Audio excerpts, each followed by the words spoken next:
Sa ibang balita, bisita sa Pilipinas sa unang pagkakataon sina Emperor Akihito at Princess Michiko ng Japan bilang pagtugon sa imbitasyon ni Pangulong Aquino.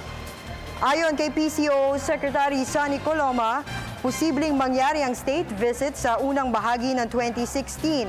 Matatandaan bumisita rin si Pangulong Aquino sa Japan Hunyo ngayong taon matapos imbitahan ng emperador ng naturang bansa. Sa Imperial Palace, pinagkaloban ng Pangulo ng pinakaprestiyosong parangal ng Japan. Ito ang Grand Cordon of the Supreme Order of the Chrysanthemum. I think minention ni Pangulo ito sa ibang talumpati. Naghahanap ng ube ice cream o ng ibang Filipino delicacies na alam nila ay masarap.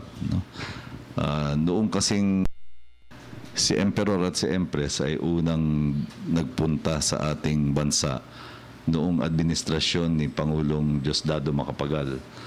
At sila ay Crown Prince at Crown Princess pa lamang noong panahong yun. Kaya siguro ito ay significant din. Bukod dun sa sila yung kauna-unahang reigning Emperor and Empress, ito ay return visit din nila. Dahil nung una nga ay sila ay Crown Prince and Crown Princess pa lamang.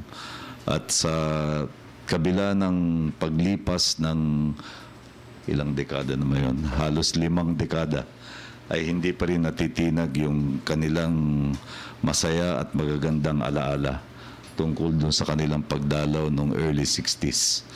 At isa yan sa mga dahilan kung bakit ganun ang naging katugunan nila yan ni Pangulong Aquino.